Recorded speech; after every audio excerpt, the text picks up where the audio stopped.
it's like a dream for me to be performing and being able to sing on a big show. So for me, it's been great. But like I said, it doesn't mean that I suddenly can wake up and not put in the work.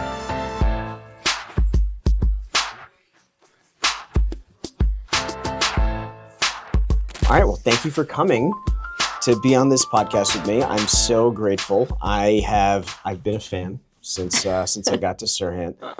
No, seriously, with Same, Owning Ravi, Manhattan, same. season one. Oh, well, you're sweet, but season one of Owning Manhattan, I found you to be so engaging and really authentic with like how you feel about your career. What was interesting was obviously the pull, like sort of like the tug of war of like who you are naturally with sort of like the singing, the arts and everything in that background and sort of that dichotomy with sales, right? Yeah. Because what's funny to me is in most industries, you don't find salespeople who come from the theatrical or the arts or music or any of that.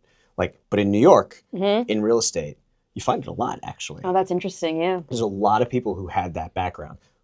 We literally work at SERHANT with a CEO and founder who was a hand model, right? And then a soap opera star. Yep. Right? So, and before that, did theater in high school. And one of my favorite things about Ryan is he is performative, right? Because what I tell people who don't know him is behind closed doors, that guy's just dialed. Like there's not that like, you know, like, oh, like I'm going to jump into a pool, like personality, like, and like everyone says that. Everyone uses that story from $1 Million Listing about Ryan, right? They're like, oh, this is the guy who jumps in pools and he's a clownish and it's not real, but it's a performance. Yeah. And that's what's unique, I think, about New York City real estate. There's a lot of performance inherent in every aspect of it. And coming from your background, I was fascinated to watch that season and like get an authentic look into like what it was like for you with that tug of war. And then another thing that was really interesting to me was you had a baby. Right? I did. I sure did. You got a baby. You got a little baby doggy too, who's outside. Yeah, exactly. And, who knows where in the office? Yes, exactly. And you shared a lot about that too, right? Like, and I think one of the things we see all the time, right, on social these days is people love authentic sharing of like difficult, normal, everyday experiences. Sure. So you've done I think you've done an incredible job at sharing those things in a really authentic way. It's been fun to watch. So tell me though, like, how'd you get into the show? How did that happen? That's a really good question. I came from theater, obviously. Yeah. I came to New York after doing Sophie and Mamma Mia on the road. And I got to New York City and I was like, I'm here, you know, where's the seas parting? Where's the parade here for me that I arrived? And it was like, get in line, you know, you're one of many, many girls who are talented and look just like you. And, you know, you got to work for it. And I think during that time, I was trying to make ends meet. So I was bartending a lot and I was really bad at it. I did that. Did you? Yes. I was a bad bartender. I wasn't bad. Yeah, I could see you being good at it. You know, I worked at bars where they didn't have a bouncer either, so I had to do both. Oh, wow. That was fun. Bless you. We used to bribe the police. I'm sorry, what? Crazy stories, right? What? Working in the New York City bar scene. It's wild. I think it's like when you've done that, like the nightlife thing, people who haven't done it don't realize it's Wild West. And it's intense. Yes. But yeah, it really is. Why were you not a good bartender though? I mean, I'm short, like I'm too little. I was like having trouble. And then on top of that, I just actually hated being client facing. I only wanted to work in the back, just knocking out drinks. And it just wasn't for me. So to make ends meet, I would Airbnb my apartment and I would live upstairs with my then boyfriend at the time. And I would make money that way. And it became super illegal as it did. Very. And so my landlord at the time was lovely. He's like, you got to wrap this up. Like you got to, and then my now husband, actually, a different guy, was like, you should just get your real estate license.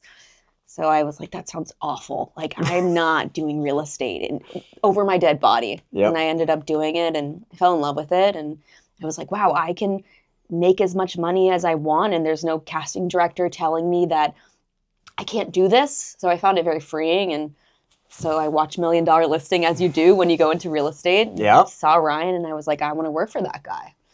$1 Million Listing, also a prompt for me to go work in real estate. Was it? Oh, yeah. I was living in Bay Ridge in Brooklyn, and I was working as a lawyer. I had left the DA's office. I wasn't a prosecutor. I was working like criminal defense, white collar defense. So white collar defense is a fancy way of telling people you defend wealthy people when they get in trouble. Is that right? Oh yeah, because it's like you do like the insider trading, money laundering, whatever, data theft, but then like the same person gets arrested for like punching someone in the face. Terrible like things that you would never associate with that person in like normal day-to-day life, and they just call you. So you Wow. So that was fascinating. It was like, okay, so you got in a bar fight, and I got to deal with like the SEC and FINRA. So it wasn't the most enthralling thing, but yeah, it's interesting. How'd you get into so I know we're talking about me, but I'm very curious now. How did you go from that to real estate?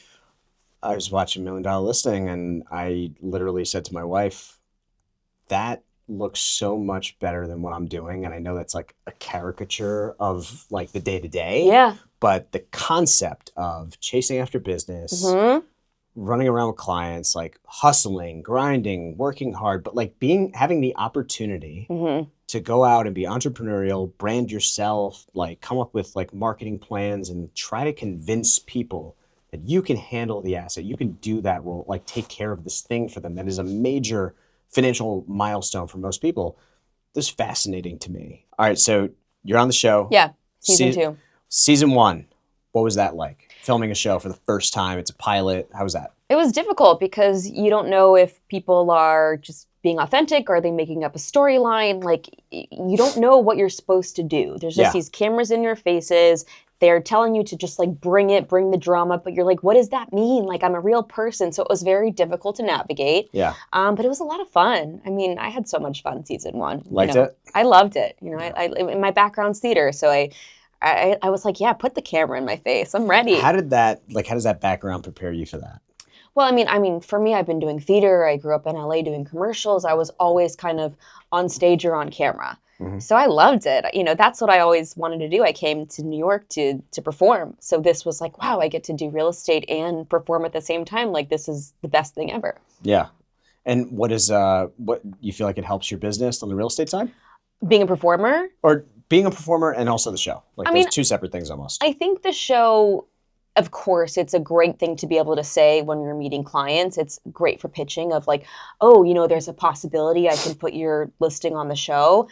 But at the end of the day, I think I don't know that it really gives you any more of a leg up than someone in the company who, like yourself and people on your team that are just grinding, who are on the phones, who are just pushing. I think work is always going to outplay, being on a reality show any day of the week. And what about season 2? How's that changed? How has it changed from season 1? I mean, for me, I just put myself out there a lot more creatively. I never really did that. I didn't want anyone to know I was a performer. Right. Because I thought that people in the industry wouldn't take me seriously. But the more that I leaned into kind of my background and the performing and what I'm able to bring to the table, like you said, on top of just being a salesperson, like what makes me uniquely me, what's my specialty, and it's being able to make these musical listings that a lot of people couldn't do. Right. So that's what sets you apart, at least in one respect. Totally. And how do you compare season 2 to season 1 in terms of the experience or the impact on like your business or like just social media exposure? Like, what's that been like for you? I mean, I don't know that it's been, can we say that? Like, it hasn't really done much. It hasn't made that big of a change, I would say. I mean, like I said, like what's making the biggest change is me banging out the emails and picking up the phone. Like, actually, I want to do a video with you teaching me how to cold call because I suck at it. I think that would be really good content. Besides the point, for sure. But I mean, it's like putting in the work, making the list of like, who do I know, who can I reach out to, who can I say, hey. I mean, the only thing I think it's done is to be able to reach out to my network and be like, hey, like, have you seen season 2 of Owning Manhattan? It's just a great way to reconnect with a lot of clients. But I don't know that the platform has really catapulted my career in any way. Sure. I think it's tough because I think some people think that like just the pure existence of a show or involvement in a show, it's like, boom, that's it. And it's not. It's like, like the reason Ryan and Frederick and some of these other like reality TV personalities that have made a career out of it is because they do all those things that you're talking about. Yeah. Right? Like they take those extra steps. They're they doing the leverage it. actual work. Yeah. It's not this thing that you're on a show and then all of a sudden your career is made. And Ryan told us that before we started filming, and I don't think we really understood until you're in it that, listen, it's only going to do as much as you're willing to do with it. And that's the truth. And what do you think? You happy that you've done it? Yeah, I mean, look, it's fun. You know, it does get you in front of a lot of people. It gives you an opportunity to grow your brand awareness. Sure. And of course, it's like a dream for me to be performing and being able to sing on a big show. So for me, it's been great. But like I said, it doesn't mean that I suddenly can wake up and not put in the work. It just won't. It won't do anything. How'd you get the idea for the musical stuff? How did that? I mean, like I know you have the background, but like how did that come about? Yeah, I had. You know, I have always been secretly performing. I go to class. I go to dance. I do my voice warm-ups every day. And I had some friends reach out. It was 2 people in the same week, both named Michael, and they were like, "Hey, like, what are you up to these days? Like, why aren't you performing?" And they were like, "You should just like make something, do something creative." And I was like, "I know what I want to make. I want to take The Wizard and I from Wicked, and I want to make it Ryan Serhant and I." So we made that video. That's a great video. Thank you. And it did super well. And so I was already kind of using that muscle of creating something with my friends. We got like a very strong structure in place of, I had the idea, it goes to the director, then I take it to my music director, kind of like you do with your business. You just have like a really good system in place. So once the show came on and we had this difficult townhouse, I was like, well, I'm already doing this thing that I know is working, that I know exactly how to make it happen. Why not try it for a townhouse? And that's actually even more than the show. The musical listings is what's actually starting to catapult my brand awareness. Had nothing to do with owning The Manhattan. show itself. It's literally just making these. Yeah, so you're doing these like professional quality videos. And they're working and selling property that way. Right, because it's mass exposure, like to like a huge extent. These get like how many views did you get on the Ryan one? Ryan Serhant and I is like in a few million, like between platforms. So and that's not even for a listing. That's but just like, for fun. That's just for fun. Yeah. And then the townhouse one, you guys obviously sold the house. Yeah. You know, like it's hard to argue with the fact that it definitely helped, right? There's They won exposure. for Chelsea recently. That one just went crazy viral, and we sold that one. So it's definitely something that we're seeing work. And so it's a good value add for sellers for sure. That's nice. All right, I got a confession to make. Oh yeah, tell me. Before I came to Serhant, not the year before, but like go back like 3-4 years. I was one of those brokers who's like, oh, that stuff's not good for the industry, blah blah blah. Yeah. You know, grumpy and like reticent to jump into it.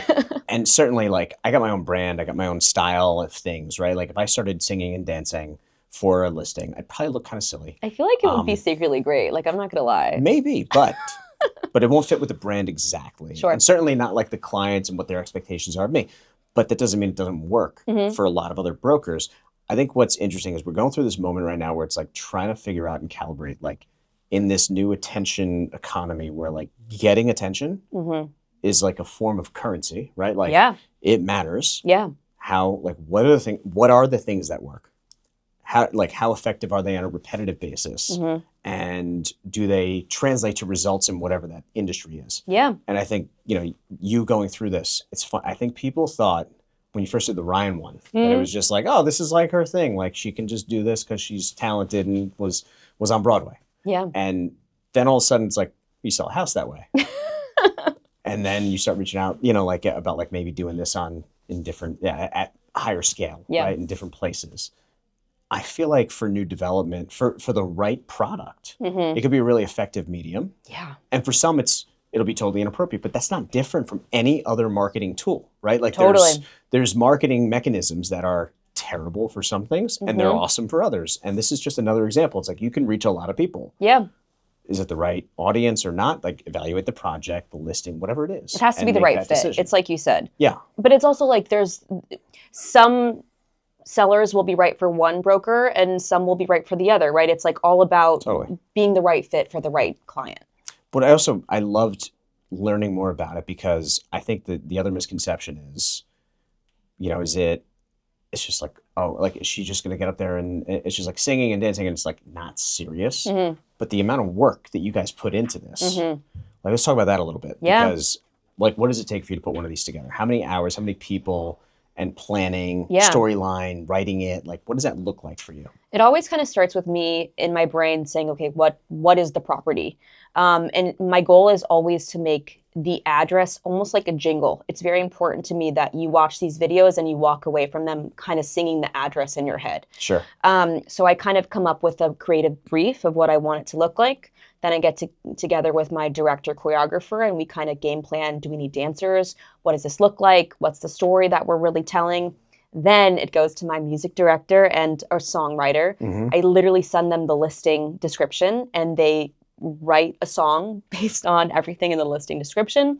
We call in musicians. We go into a studio. It's orchestrated. We have a live band between 3 to 8 people recording it. Then I go in and I do vocals.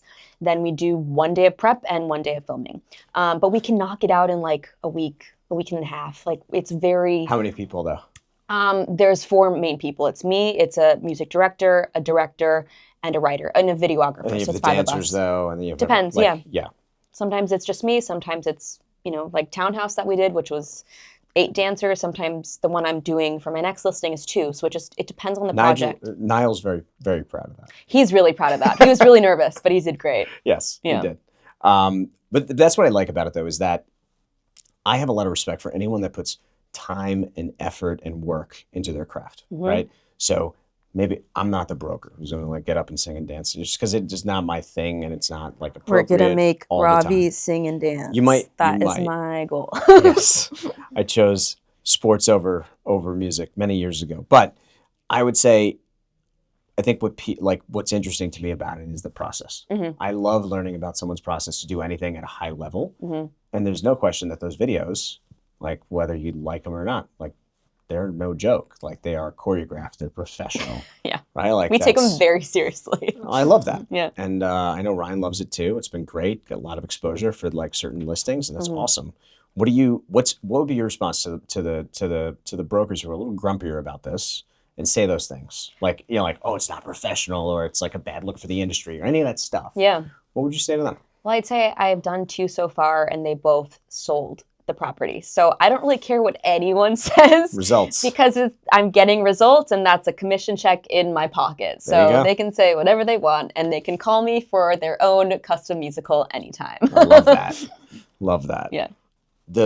My favorite question we ask every guest: what's one piece of insider info about your success, your career, that nobody would really know without like talking to you? What's one thing you can share that the audience might not know about you? I think people think I just, throw in outfits and put my dog in a purse and I make these musicals. But I think I spent a lot of time really building that brand identity like you do. And it's what you said is like, it actually is a lot of work. And it's a lot of strategizing and being super specific to brand myself in a certain light. So I think that's the thing. Yeah. Yeah.